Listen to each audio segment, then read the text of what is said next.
Morning dear students. आज हम लोग डिस्कस करने जा रहे हैं एक बड़ा अच्छा सा कॉन्सेप्ट, बड़ा मजेदार सा कॉन्सेप्ट जिसकी जरूरत हम लोगों को बोर्ड में as well as competitive exam में होने वाली है। बड़ा अच्छा सा कॉन्सेप्ट है, magnetic field due to straight current carrying conductor. Dear students, हम लोगों को यहाँ दो बातें ध्यान रखनी है स्ट्रेट करंट कैरिंग कंडक्टर में। एक तो ये लेंथ हमारी इसकी कुछ भी हो सकती है, इट मे बी फाइनाइट और infinite, one thing. Second thing, ये एक एप्लीकेशन है बायो सेवर्ट्स लॉ का। अगर मान लीजिए आपके सिलेबस में डायरेक्टली कहीं पे मेंशन नहीं है कि ये क्या है कैसे है, तो ये applications of bio Savart's law में आ रहा है। तो डियर स्टूडेंट्स, हमारे पास यहाँ पे एक फाइनाइट लेंथ का वायर होगा जिसकी लिमिट्स हम लोग चेंज करके इनफाइनाइट भी बना सकते हैं। उसके थ्रू बनने वाले मैग्नेटिक फील्ड की बात करेंगे। तो मैं एक फिगर दूसरी आप लोगों को यहाँ ड्रॉ करता हूं। मान लीजिए ये मेरे पास में कोई एक स्ट्रेट करंट कैरिंग कंडक्टर है और यहाँ एक छोटा सा मैंने डीएल एलिमेंट लिया हुआ है, बिल्कुल जो बाजू में फिगर है उसके एनालॉगस फिगर में बना रहा हूं। ये मेरा पॉइंट ऑफ ऑब्जर्वेशन है जिसको मैंने पी कहा। इस करंट एलिमेंट से, जिसको मैंने वेक्टर क्वांटिटी कहा था पिछली क्लास में, इसका जो डिस्प्लेसमेंट वेक्टर है that is displacement vector R है। और ये displacement vector current carrying conductor से या करंट एलिमेंट से जो एंगल बनाता है वो बनाता है थीटा। तो मेरी जो बेस फिगर है वो ये है। अब इस बेस फिगर को मैं अपनी जरूरत के अकॉर्डिंग थोड़ा सा चेंज करना चाहूंगा। मैं क्या करता हूं, यहां से एक परपेंडिकुलर ड्रॉ करता हूं इस पॉइंट के लिए। ये जो परपेंडिकुलर डिस्प्लेसमेंट है इसको मैंने ए कहा हुआ है। अब देखो बच्चों, ये आइडियल छोटा सा element R displacement vector point P, यहां पे जो मैग्नेटिक फील्ड की बात होगी सब लोग जानते हैं, that is D V equals to mu naught over 4 pi I D L sine theta over R square. ये हम लोगों ने बायो सेवर्ट्स लॉ की बात की है। अब इसमें आइडियल सबको क्लियर है, थीटा सबको क्लियर है, आर स्क्वायर सबको क्लियर है। डियर स्टूडेंट्स, मेरा पर्पज अब यहां ये होता है कि जितने भी पैरामीटर्स हैं मैं उन सारे पैरामीटर्स को इस पॉइंट पी पे लेके आ जाऊं। यानी करंट कैरिंग कंडक्टर को ऐसे मान लीजिए इसके अंदर करंट है तो मैं नहीं से टच करना चाहता, मैं यहां से कोई भी डिस्टेंस मेजर करना नहीं चाहता, इसलिए मैं सारे पैरामीटर्स को कहां लेके आता हूं, यहां लेके आता हूं। अब अकॉर्डिंग टू फिगर और सिमेट्री, ये मेरे पास राइट एंगल ट्रायंगल है, परपेंडिकुलर मैंने ड्रॉ किया था। इस वाले एंगल को मैं कहता हूं बच्चों फाई। अगर आप इस पुरानी फिगर में देखेंगे तो यहां भी फाई हम लोगों ने मेंशन किया हुआ है, बिल्कुल एनालॉगस फिगर है। सबसे पहला काम मैं क्या करता हूं, इस थीटा को इन टर्म्स ऑफ फाई लिखता हूं। तो देखिए according to figure theta plus phi equals to 90, और यहां से फाई इक्वल्स टू, या मैं थीटा इक्वल्स टू निकाल देता हूं, तो that is theta equals to 90 minus phi. तो मैं यहां से बड़े आराम से थीटा को इन टर्म्स ऑफ फाई ला सकता हूं। दूसरी चीज, ये जो मेरे पास आर है, इस आर को भी मैं in terms of perpendicular displacement a के टर्म्स में ला सकता हूं बड़े आराम से। कैसे, समझिए। यहां से मेरे को मिलता है cos of phi equals to, ये बेस हो गया, ये हाइपोटेनस हो गया, तो that is A over R. और अगर मैं आर को निकालना चाहूंगा तो R equals to A upon cos phi. यहां से आर इक्वल्स टू मिल जाएगा ए अपॉन कॉस फाई। तो देखिए मैंने आर को चेंज कर लिया पॉइंट पी के ऊपर ला करके, मैंने थीटा को चेंज कर लिया पॉइंट पी के ऊपर ला करके इन टर्म्स ऑफ फाई। अब इन वैल्यूज को लेकर के ये जो मेरे पास में बायो सेवर्ट्स लॉ था इसके अंदर मैं डालने की कोशिश करूंगा। जब मेरे पास कॉन्सेप्ट आ जाएगा तब मैं क्या करूंगा, ये जो इसका एक्सट्रीम पॉइंट है वायर का y और दूसरा एक्सट्रीम पॉइंट है x, y के साथ में बनने वाले एंगल को मैं यहां पे φ2 कहूंगा, और x के साथ एक्सट्रीम पॉइंट के साथ में बनने वाले एंगल को मैं φ1 कहूंगा। और जो मेरे पास ये डीवी की डिफरेंशियल फॉर्म आ रही थी, इस डिफरेंशियल फॉर्म में इंटीग्रेशन का साइन लगाऊंगा।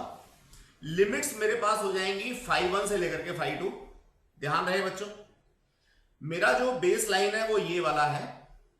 एक तरफ अगर मैं फाई को मेजर करता हूं, दूसरी तरफ मैं फाई 2 को मेजर करता हूं, तो ऑब्वियसली जो मेरे पास फाई 1 है वो तो मेजरमेंट मेरा एंटी क्लॉकवाइज है, तो पॉजिटिव का रहेगा। लेकिन जो फाई 2 एंगल है ऊपर वाला, ये एंगल मेजरमेंट मेरा इस बेस लाइन से चूंकि क्लॉकवाइज है, तो यहां पे एक माइनस का साइन आएगा, यानी ये वाला एंगल मेरा फाई 2 होगा। तो जब मैं लिमिट्स प्लेस करूंगा तो प्लस के फाई 1 से लेकर के माइनस के फाई 2 तक लिमिट्स प्लेस करूंगा। तो बच्चों ये लिमिट्स लगाते समय मुझे थोड़ा सा ध्यान रखना होगा। ये सारी की सारी चीजें आई थिंक आप लोगों को क्लियर हो गई होंगी।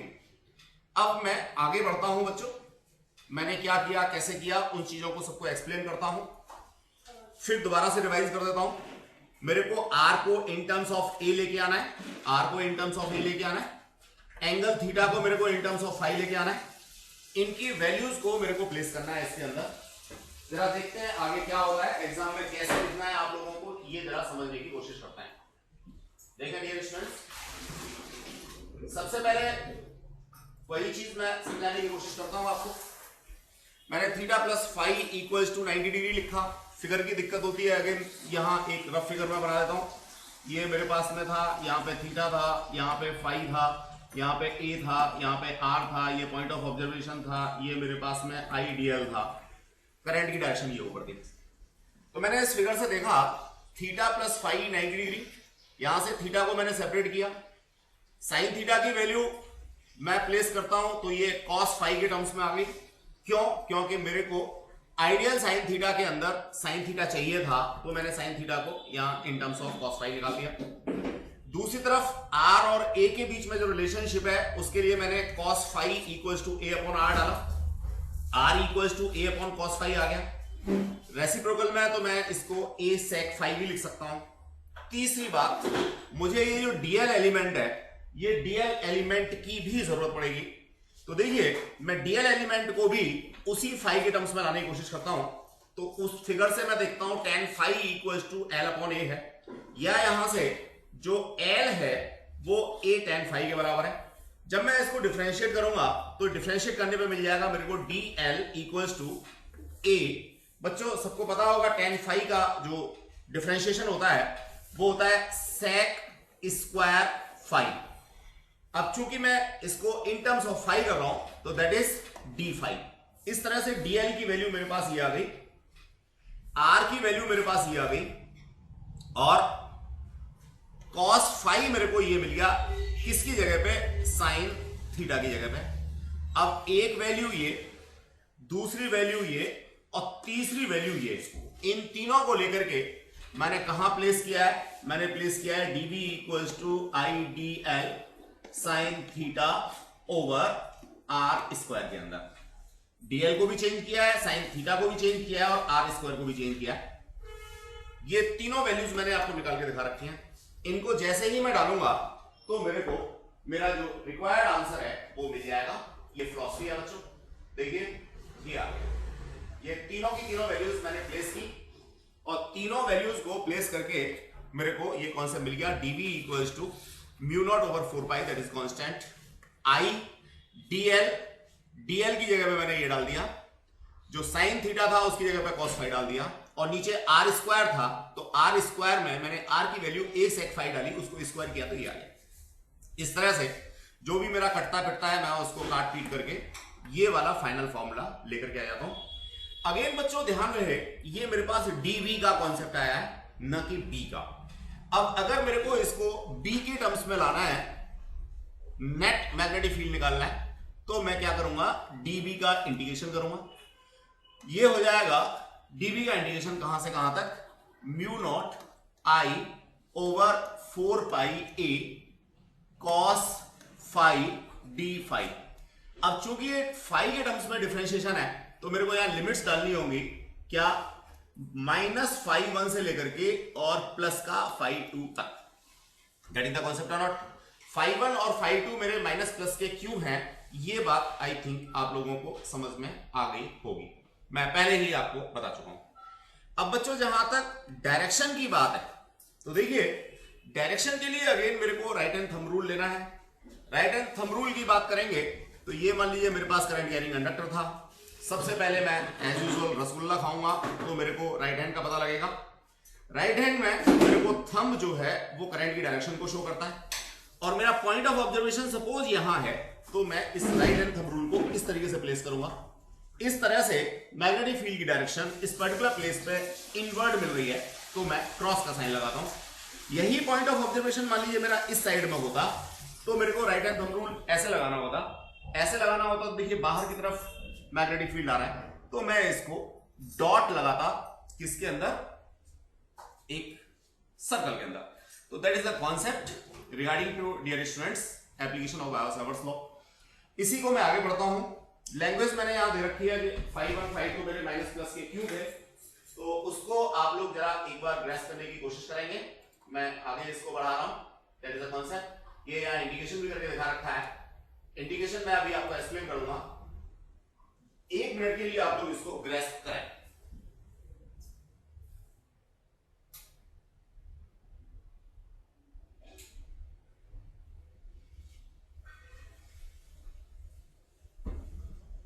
आई होप सो डियर स्टूडेंट्स ये बात आप लोगों को क्लियर हो गई होगी। अब जरा देखिए mu naught over 4 pi a, ये तो कांस्टेंट आ गया, cos phi D phi minus φ1 से प्लस φ2 तक ये लिमिट्स ले ली। cos फाई का जो डिफरेंशिएशन है वो sin फाई होता है, मैंने अब लिमिट्स डाली sin φ2।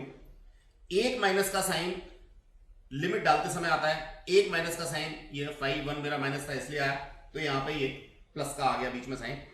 इस तरह से ये मैग्नेटिक फील्ड मिल गया। जब भी आप डेरिवेशन करते हैं तो यहां टेस्ला लिखना ना भूलिएगा। और डायरेक्शन की बात है तो डायरेक्शन आपको according to right hand thumb rule ही देनी है। डियर स्टूडेंट्स बहुत सारे केसेस आप लोगों को मिलेंगे, मैं कुछ केसेस यहां ब्रीफ आप लोगों को करता हूं। जैसे मान लीजिए मेरा ये कोई करंट कैरिंग कंडक्टर है और इसके एक एंड पर मैं यहां देख रहा हूं। डियर स्टूडेंट्स अगर मैं यहां देख रहा हूं तो देखिए ऊपर की तरफ जो बनने वाला एंगल है जिसको मैंने φ1 कहा था वो तो एक डेफिनेट वैल्यू है, लेकिन नीचे की तरफ बनने वाला जो φ2 है वो मेरे पास 0 होगा। जैसे ही ये φ2 0 होगा तो मैं अपने इस जनरल फॉर्मूले के अंदर φ2 की वैल्यू 0 डालूंगा और मेरे को यहां से आंसर मिल जाएगा। बिल्कुल वैसा ही कॉन्सेप्ट, मान लीजिए ये मेरे पास कोई करंट कैरिंग कंडक्टर है, अब मैं यहां पे पता करना चाहता हूं। तो डियर स्टूडेंट्स देखिए ये तो A हो गया और नीचे की तरफ मेरे पास ये एंगल φ2 फाइनाइट वैल्यू होगी, लेकिन ऊपर की तरफ कोई एंगल नहीं है, तो φ1 मेरा 0 हो जाएगा। गेटिंग द कॉन्सेप्ट और नॉट? एक बेसिक थिंग मेरे को और भी देखनी होगी डियर स्टूडेंट्स। वैसे तो मैं पिछली क्लास में क्लियर कर ही चुका हूं कि मान लीजिए मेरा कोई करंट कैरिंग कंडक्टर है, इसी कंडक्टर के ऊपर मेरे को मैग्नेटिक फील्ड निकालना है। तो कोई स्टूडेंट यहां पे कहेगा कि सर A0 है, A0 है, यहां डिनोमिनेटर में ये मेरे पास 0 आता है, तो कोई स्टूडेंट कहेगा कि सर यहां तो मैग्नेटिक फील्ड इनफाइनाइट हो जाना चाहिए। डियर स्टूडेंट्स इनफाइनाइट ये तो चलो ठीक है, आपने अपनी जो समझ थी उसको लगा लिया, लेकिन जरा इन sin φ2 और φ1 के बारे में भी तो सोचिए, इनकी वैल्यूज क्या होंगी। नो डाउट अगर एक 180 होगी तो दूसरी 0 होगी। उस स्थिति में मैं एक ही इफेक्ट को तो बाद में देखूंगा, पहले मल्टीप्लिकेशन वाले इफेक्ट को देखूं, बोर्ड मास में कौन सी चीज आती है पहले। आई होप सो आपको क्लियर हो गया होगा। किसी भी करंट कैरिंग कंडक्टर के ऊपर मैग्नेटिक फील्ड 0 होता है, या बैक एंड का मतलब वायर के जस्ट नीचे, जिधर करंट की डायरेक्शन है उसके जस्ट नीचे, या फोर्थ हैंड का मतलब वायर के जस्ट ऊपर, जिधर मेरी करंट फ्लो हो रही है उसके जस्ट ऊपर। दोनों ही स्थितियों में φ1 φ2 मेरा 180 या 0 डिग्री आता है, तो मैग्नेटिक फील्ड मेरे पास क्या होगा बच्चों, 0 होगा। That is a concept regarding to what application of Biot-Savart's law for a straight current carrying conductor. As usual dear students, जब तक हम लोग न्यूमेरिकल नहीं करेंगे तब तक हम लोगों को नहीं पता लगेगा कि हम लोगों ने क्या पढ़ा। अब इसके ऊपर ढेर सारे क्वेश्चन बनते हैं, निश्चित रूप से कॉम्पिटिटिव एग्जाम में तो बहुत ही सारे क्वेश्चन बनते हैं। एनसीईआरटी में जरूर वाजिब कुछ क्वेश्चंस दे रखे हैं आप लोगों को, वहां से पहले प्रैक्टिस करेंगे। कुछ क्वेश्चन हम लोगों ने यहाँ एनसीईआरटी के एज वेल एज जो हमें अच्छे लगे थे वो डाल रखे हैं, उनको देखेंगे। एग्जाम्पल नंबर 2 है, पहले मैं इस एग्जाम्पल को पढ़ूंगा उसके अकॉर्डिंग अपनी अंडरस्टैंडिंग डेवलप करूंगा, देन आफ्टर हम लोग इसके सॉल्यूशन की बात करेंगे। तो बच्चों सॉल्यूशन बड़ी चीज नहीं होती, बड़ी चीज होती है अंडरस्टैंडिंग डेवलप करना। तो how we may understand it, देखिए a current of 10 ampere is flowing east to waste.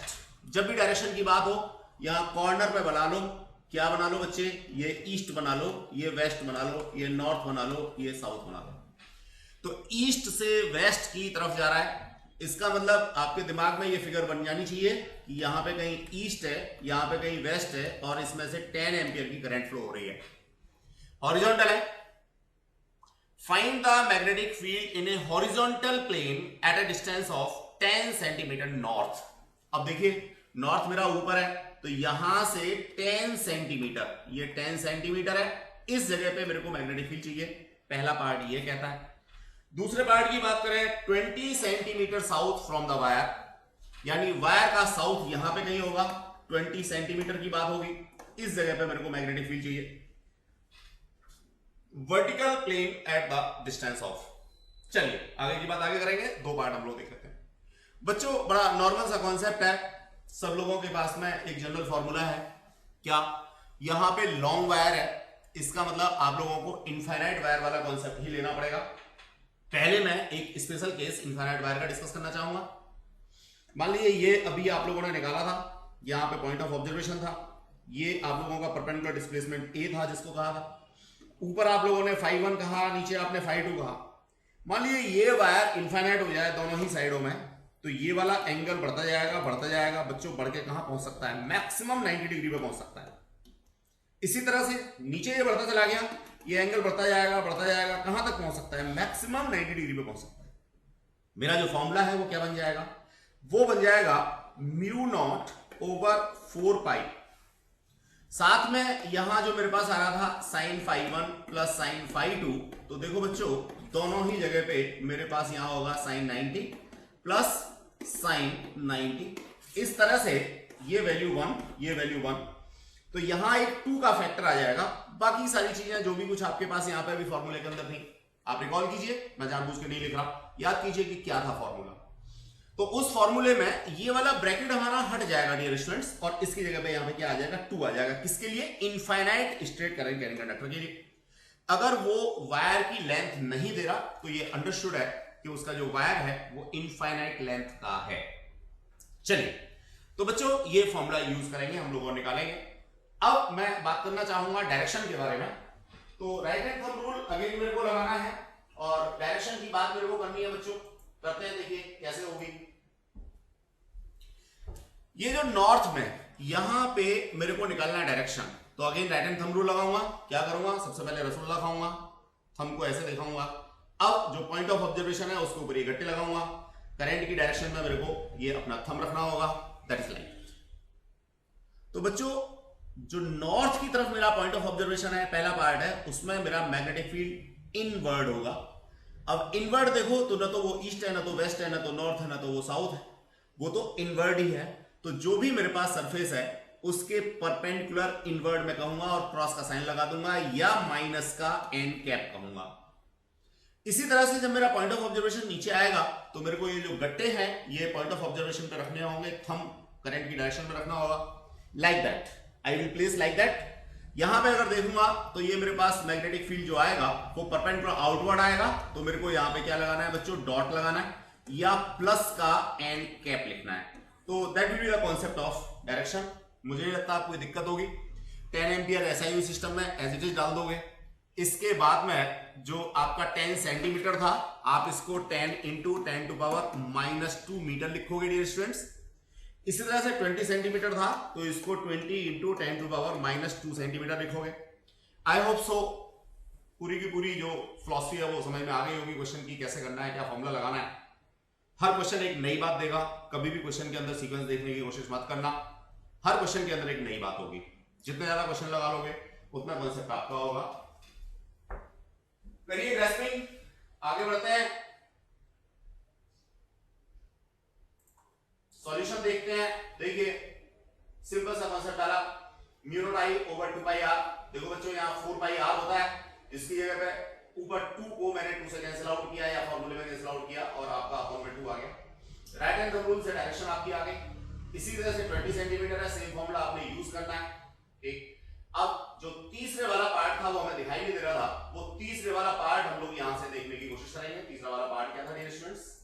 देखिए तीसरा था magnetic field 40 centimetre just down the wire, wire के डाउन में।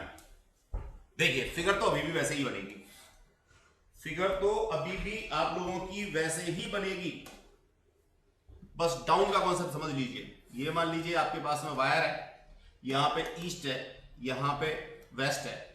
अब नॉर्थ को मैं यहां लेता हूं और साउथ को बोर्ड के दूसरी तरफ लेता हूं, तो मेरे पास अब ये डाउन का कॉन्सेप्ट आ जाएगा dear students.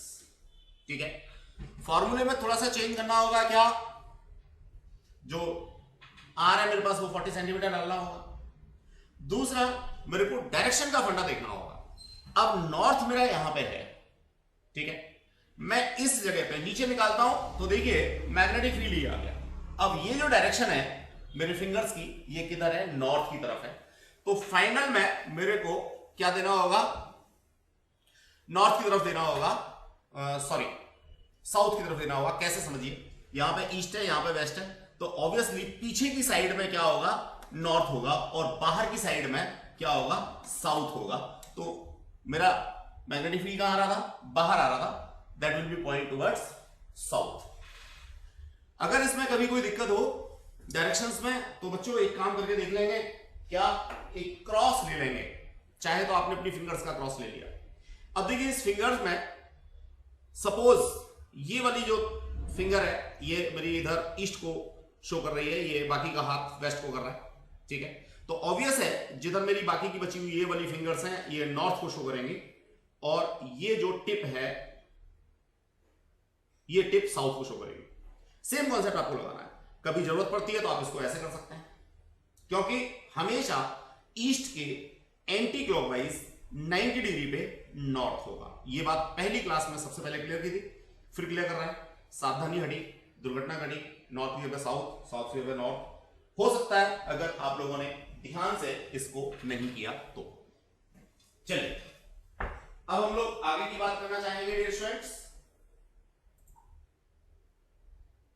50 centimetre just above the wire, same concept, बस जो मैग्नेटिक फील्ड है वो हमारा चेंज हो जाएगा, डायरेक्शन नॉर्थ की तरफ हो जाएगी। अपने आप से थोड़ा सा करने की कोशिश करेंगे, रियलाइज करेंगे। एग्जांपल नंबर 3 देखिए, बहुत मजेदार सा एग्जांपल। अगेन क्या कहता है वो? Figure shows two current carrying wires 1 and 2। ये मेरे पास वायर 1 है सपोज, और ये वायर 2 है suppose. Find the magnitudes and directions of the magnetic field eight point P, Q and R। देखो बच्चों, यहां पे P है, यहां पे Q है, और यहां पे R है। करंट की डायरेक्शन इसमें ऊपर दे रखी है, और इसमें करंट की डायरेक्शन नीचे दे रखी है, मैग्नीट्यूड भी दे रखा है। डियर स्टूडेंट्स, P पॉइंट की अगर ऊपर मैं बात करूंगा तो ये 20 एम्पियर का जो वायर है ये एक मैग्नेटिक फील्ड डेवलप करेगा। 30 एम्पियर का जो वायर है ये भी एक मैग्नेटिक फील्ड डेवलप करेगा। मुझे यहां निकालना होगा कि दोनों मैग्नेटिक फील्ड एक ही डायरेक्शन में काम कर रहे हैं या अपोजिट डायरेक्शन में काम कर रहा है। अगर ये सेम डायरेक्शन में काम कर रहा है तो मैं क्या करूंगा? दोनों को ऐड करूंगा, और अगर ये अपोजिट डायरेक्शन में काम कर रहा है तो मेरे को निश्चित रूप से दोनों को क्या करना होगा डियर स्टूडेंट्स? सबट्रैक्ट करना होगा। देखते हैं, ये जो 20 एम्पियर वाला वायर है इसकी वजह से मैग्नेटिक फील्ड जो है बाहर होगा। तो मैं ये कह सकता हूं कि जो मेरे पास B20 है वो कहां होगा? बाहर की तरफ होगा। मैंने क्रॉस लगा दिया। अब जो 30 एम्पियर वाला वायर है, देखिए इससे ये पॉइंट ऑफ ऑब्जर्वेशन मेरा वहां जा रहा है, नीचे आएगा, यानी अंदर की तरफ आएगा। जस्ट अ मिनट, सॉरी, ये देखिए ऊपर है तो 20 एम्पियर वाला मेरा बाहर की तरफ मैग्नेटिक फील्ड होगा, और बाहर की तरफ होगा तो मैं यहां पे क्या लगाऊंगा? डॉट लगाऊंगा। ठीक है बच्चों, और जो 30 एम्पियर वाला है इसकी वजह से अंदर की तरफ होगा, अंदर की तरफ होगा तो जो मेरा B30 है उसको मैं यहां पे क्या लगाऊंगा बच्चों? क्रॉस लगाऊंगा। दोनों मैग्नेटिक फील्ड मेरे अपोजिट डायरेक्शन में है, तो ऑब्वियस है मैं बड़े वाले मैग्नेटिक फील्ड में से जो भी आएगा, बड़े वाले मैग्नेटिक फील्ड में से छोटे वाले मैग्नेटिक फील्ड को सबट्रैक्ट करूंगा और फाइनल आंसर अपना उसी की डायरेक्शन में दे दूंगा। That is the concept regarding to this particular aspect. इस तरह से अब मैं यहां पॉइंट Q की बात करता हूं बच्चों। तो देखो पॉइंट Q पे मेरा 20 एम्पीयर की वजह से अंदर आ रहा है, तो मैं B20 को क्या कहूंगा, अंदर कहूंगा बच्चों। 30 की बात करें तो देखिए 30 की वजह से भी मेरा अंदर आ रहा है, तो B30 भी मेरा कहां होगा, अंदर होगा। दोनों की डायरेक्शन सेम है पॉइंट Q के ऊपर, तो दोनों को मेरे को ऐड करना होगा। फाइनली मैं R की बात करता हूं, तो देखिए ये जो 30 है इसकी वजह से मैग्नेटिक फील्ड मेरा कैसे आ रहा है, बाहर आ रहा है। बाहर आ रहा है तो मैं यहां पे डॉट लगाऊंगा और यहां पे लिखूंगा B30। इसी तरह से इसकी वजह से अगर मैं देखूंगा तो देखो बच्चों, इस तरीके से मेरे को लगाना होगा, राइट हैंड थंब रूल, अंदर जा रहा है, तो जो B20 होगा वो B20 मेरा कहां होगा, अंदर होगा। अगेन दोनों अपोजिट डायरेक्शन में है, अपोजिट डायरेक्शन में है, तो मेरे को बड़े वाले मैग्नीट्यूड में से छोटे वाले मैग्नीट्यूड को सब्ट्रैक्ट करना होगा, और सब्ट्रैक्ट करने के बाद में फाइनल आंसर मेरे को जो भी बड़ा होगा उसकी डायरेक्शन में देना होगा। That is the concept regarding to. अब जहां तक फॉर्मूले की बात है तो देखिए देख लेते हैं। अब इसमें 1 और 2 जो वायर है उनके बीच के डिस्टेंस तो आपको देखिए 20 सेंटीमीटर, ये 10 सेंटीमीटर दे रखा है, ये मिडिल पॉइंट है 10 सेंटीमीटर है, 10 सेंटीमीटर है, फर्दर यहां पे 10 सेंटीमीटर है, लेकिन इन वायर्स की लेंथ कहीं नहीं दे रखी। तो जैसा हमने प्रीवियस क्वेश्चन में डिस्कस किया था डियर स्टूडेंट्स, अगर वायर की लेंथ मेरे पास नहीं है तो I will treat it as infinite wire, ठीक है। तो जब भी मैं इनफाइनाइट ट्रीट बात करता हूं तो सिंपल सा मेरे पास क्या होता है, नॉर्मल फॉर्मूले में sin 90 प्लस sin 90 होता है, यानी जो मेरा नॉर्मल फॉर्मूला है उसमें 2 से मल्टीप्लाई करूंगा, इस ब्रैकेट को फिर लिखने की जरूरत नहीं होगी। That will be the concept regarding to. अब सॉल्यूशन की बात करते हैं, बड़ा आसान सा सॉल्यूशन है डियर स्टूडेंट्स, देखेंगे क्या है कैसे है। ये यहां पे दे रखा है सारा, सीधे सीधे इन्होंने BP equals to B1 minus B2 कहा है, मैंने जिनको B20 और B30 कहा था, बड़े में से छोटा घटाया, आपने आंसर दे दिया। डियर स्टूडेंट्स ध्यान रखें, आप जो है फॉर्मूले के अंदर सारी पहले कैलकुलेशंस कर लें, प्लस या माइनस जो भी कुछ करना है, तब वैल्यूज डालें और वैल्यू डाल के आंसर निकालें। ऐसे ही क्यू पे देखेंगे तो देखिए एडिशन आ रहा है बीच में, सबको क्लियर हो रहा है एडिशन है, अभी बताया था मैंने। इसी तरह से आप अगर आर पे देखेंगे तो फर्दर यहां पे क्या आ रहा है, माइनस का साइन आ रहा है। चलिए डियर स्टूडेंट्स, बिना टाइम खराब किए हुए हम लोग एग्जांपल नंबर 4 की तरफ बढ़ते हैं, एक नया एस्पेक्ट देते हैं। देखें जरा क्या है एग्जांपल नंबर 4, पढ़िए, आसान सा है। कहा है use Biot Savart's law to obtain an expression for the magnetic field at the centre of a coil bent in the form of square of side 2a carrying current I। यानी एक square है उसके सेंटर पे निकालना है। Philosophy देखिए बड़ी मजेदार सी है। देखो बच्चों, कोई भी काम करने से पहले, जैसे हम लोग नानी के घर जाते हैं पहले प्लानिंग करते हैं ना, वहां कौन कौन मिलेगा, किस बच्चे के लिए टॉफी ले जानी है, किसके लिए चॉकलेट ले जानी है, मामा क्या कहेंगे, नानी क्या कहेंगे, किससे हालचाल पूछने हैं, सारा हम लोग माइंड मेकअप करते हैं। वैसे ही कोई भी क्वेश्चन हमारे सामने आता है, सबसे पहले एक माइंड मेकअप करना होता है कि हमें एक्चुअल में इसमें करना क्या है, फिर हमें माइंड मेकअप करना होता है कि हमें लिखना कैसे है। जब ये माइंड मेकअप हो जाता है फिर हम लोग काम करना शुरू करते हैं, ठीक है। अब कुछ बच्चे तो बस एक ही माइंड मेकअप करते हैं, क्या करते हैं कि मेरे सामने कौन बैठा होगा, पीछे कौन बैठा होगा, और वहां अगर इनविजिलेटर मेरे जैसा मिल गया तो खेल खत्म, सारी प्लानिंग धरी की धरी रह जाती है। तो बच्चों वैसी प्लानिंग बिल्कुल मत करना। प्लानिंग ये करना कि जो क्लास में हमने पढ़ा था उसके बेसिस पर कैसे हम लोगों को क्वेश्चन को सॉल्व करके दिखाना है। चलिए, तो ये स्क्वायर है, साइड है 2a, ये इसका सेंटर है। देखो बच्चों बड़ी नॉर्मल सी बात है, मान लीजिए मैं इसमें करंट की डायरेक्शन ये चूज कर लेता हूं, अगर उसने नहीं रखी है तो आपको चूज करनी होगी। अब यहां पे ये है तो ये होगी, ये होगी और ये होगी। देखो बच्चों जरा आप जरा ध्यान से देखो, ये फाइनाइट लेंथ का वायर मैंने इस तरीके से बनाया, यहां से ये परपेंडिकुलर ड्रॉ कर दिया। ऑब्वियसली एक तरफ ये मेरे पास φ1 हो गया तो दूसरी तरफ ये φ2 हो गया। नॉर्मल फॉर्मूला मेरा लगा रहा है, ठीक है। φ1 φ2 स्क्वायर है तो सबको पता है ये भी 45 डिग्री होगा और ये भी 45 डिग्री होगा। गेटिंग द कांसेप्ट और नॉट? माइनस प्लस का साइन लेने की जरूरत नहीं है क्योंकि हम लोग पहले जब डेरिवेशन किया था तभी साइन ले चुके हैं। दूसरी बात, अब जरा हम लोग बात करें, ये सेकंड वाला वायर है, इस वायर की वजह से क्या होगा। देखो बच्चों, इस वायर की वजह से मेरी फिगर जो बनेगी वो ऐसे बनेगी। Again same aspect is there, ये वाला 45 होगा, ये वाला भी 45 होगा। अब जो नीचे वाला है, इस नीचे वाले वायर की वजह से देखिए क्या होने वाला है। नीचे वाले वायर की वजह से कुछ ऐसा ही सिनेरियो आपको मिलने वाला है। अगेन ये 45, ये भी 45। ऐसा ही कुछ चौथे वाले में होने वाला है डियर स्टूडेंट्स। चौथे वाले में भी सेम एस्पेक्ट आप लोगों को मिलने वाला है। ये आपके पास में ए हो गया और ये 45, अगेन ये 45। आई hope so thing is clear. अब जरा मैं देखूं फॉर्मूला कौन सा लगेगा, कैसे लगेगा, ये तो मेरे को समझ में आ गया। लेकिन इससे पहले मैं एक बात और देख सकता था, क्या ये सारे के सारे मैग्नेटिक फील्ड एक ही डायरेक्शन में हैं? अगर एक ही डायरेक्शन में तो ऐड करने हैं, और मान लीजिए इनकी डायरेक्शन अपोजिशन में मिल रही है, कैंसिल आउट भी हो सकते हैं, पहली बार क्वेश्चन कर रहा हूं मैं।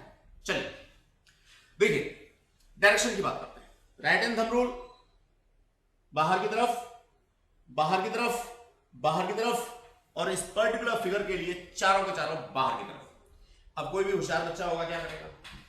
भैया आइडेंटिकल केस है, पहला केस, दूसरा केस, तीसरा केस, चौथा केस। एक केस की वजह से फॉर्मूले में वैल्यू डाल करके निकालेगा, चारों ऐड करने हैं, 4 वाला निकालने के बजाय 4 से मल्टीप्लाई करेगा, सीधे सीधे आंसर दे देगा।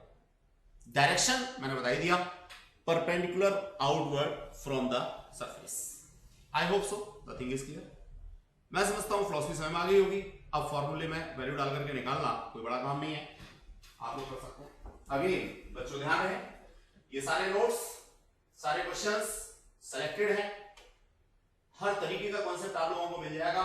जो मैंने 5 1 5 2 लिए थे, यहाँ पे अल्फा और बीटा लेकर के कर रखे हैं, तो आप लोग इसको यूज करेंगे और निकाल के अपना दे देंगे। 3 न्यूमेरिकल्स के बाद में बच्चों अब हम लोग magnetic field at the centre of circular loop पर मैग्नेटिक फील्ड निकालने की कोशिश करेंगे। एक अच्छा सा कॉन्सेप्ट है बच्चों। कुछ भी आगे मैं देखूं, आपको समझाऊं, उससे पहले जरा केस को समझने की कोशिश करूं वो क्या है। Magnetic field at the centre of circular current carrying loop. ये मेरे पास कोई सर्कुलर लूप है, इसके अंदर करंट फ्लो हो रही है, इसके सेंटर पे मैग्नेटिक फील्ड निकालना है। आसान सा काम है, निकाल सकता हूं। कई सारे तरीके हो सकते हैं, एक तरीका मैं यहां पे अभी डिस्कस कर रहा हूं आप लोगों से, पढ़ने की बात करता हूं। सबसे पहले मैं फॉर्मूला लिखूं, क्या था Biot Savart's law, that is I D L sine theta over R square. ठीक है, proportionality constant mu naught over 4 pi डाल दो या के डाल दो, इट्स योर चॉइस। अब देखो जरा, यहां पर मैं छोटा सा एलिमेंट लेता हूं, इसे लिखता हूं आइडियल। डायरेक्शन हो गई ये हो गया परपेंडिकुलर, जिसको आप आर कह रहे थे या ए कह रहे थे, इट्स योर चॉइस। परपेंडिकुलर को ए कहते हैं, डिस्प्लेसमेंट वेक्टर को आर कहा था, लेकिन बाद में फॉर्मूले में हमने कब चेंज कर दिया हमें खुद ही नहीं पता। लेकिन ये जो फाइनल फॉर्मूला है उसमें क्या आता है, ये बात आपको ध्यान रखनी चाहिए। चलिए अब जरा देखिए, ये एंगल 90 डिग्री है, तो साइन 90, ये तो खत्म हो गई कहानी, कुछ बचा ही नहीं इसमें। तो अब क्या हुआ जी, बी निकालना है, तो आप इसको इंटीग्रेट करोगे, के कांस्टेंट रहेगा, आई कांस्टेंट रहेगा, आर स्क्वायर कांस्टेंट रहेगा, इंटीग्रेशन डीएल होगा। जहां से शुरू हो रहा है वहीं आके खत्म हो रहा है, क्लोज इंटीग्रेशन लगा दो। किसने मना किया? किसने मना नहीं किया। अब कोई बच्चा ये मत कहना कि मेरे को क्लोज इंटीग्रेशन नहीं आता तो सीख लो, जरूरत पड़ेगी। चलिए 11th में बहुत बार समझाया हमने। अब अगर कोई बच्चा आसान चीजें ही पढ़ के 11th में मार्क्स ले आया तो वो ये ना समझे कि मैं 12th में आ गया, तो उसको सारा कुछ पढ़ना चाहिए था। ये मैं अगर यहां पे डीएल क्लोज इंटीग्रेशन की बात करता हूं तो सर्कमफ्रेंस के बराबर आएगा, that is 2 pi R. R से आर कैंसिल आउट कर दो बच्चों, के की वैल्यू डाल दो, that was what, mu naught, ये मानते हुए वैक्यूम है, अपॉन में 4 पाई आई अपॉन आर, और यहां पे क्या था 2 पाई से इसे कैंसिल आउट कर दो। मैं समझता हूं फॉर्मूला आ गया। जहां तक बात है मैग्नेटिक फील्ड की डायरेक्शन की, again you may go through here for what, right hand thumb rule लगा दो। दैट इज अगर एंटी क्लॉकवाइज करंट मेरी फ्लो हो रही है तो एंटी क्लॉकवाइज करंट में मैग्नेटिक फील्ड मेरा परपेंडिकुलर आउटवर्ड आएगा बच्चों। मैं नहीं समझता कि इसमें कोई दिक्कत आप लोगों को होगी। देखिए सेम कॉन्सेप्ट एग्जाम में कैसे लिखना है आपको, ये यहां समझाने की कोशिश की है। यहां करंट की डायरेक्शन हमने क्लॉकवाइज दे रखी है, तो ऑब्वियसली डायरेक्शन अलग आएगी। ये पहले हनुमान जी की पूजा की हम लोगों ने, यानी वेक्टर फॉर्म में लिखा। वेक्टर फॉर्म में लिखने के बाद हम लोगों ने सीधे सीधे स्केलर फॉर्म को कंसीडर कर लिया, स्केलर फॉर्म में भी साइन 90 डाल दिया। फिर हम लोगों ने क्लोज इंटीग्रेशन कर दिया, ये आ गया क्लोज इंटीग्रेशन की वैल्यू 2 पाई r डाल दी हम लोगों ने और आंसर मिल गया b equals to v0 over 2r where r is the radius of circular loop. That is the concept dear students. I hope so आज की क्लास में हम लोगों को यहीं तक करना चाहिए, इंटाइजेशन हो जाएगा। कल की क्लास में हम लोग इससे आगे करेंगे। Thank you, keep safe, be safe, ध्यान से पढ़ेंगे, अच्छे से पढ़ेंगे।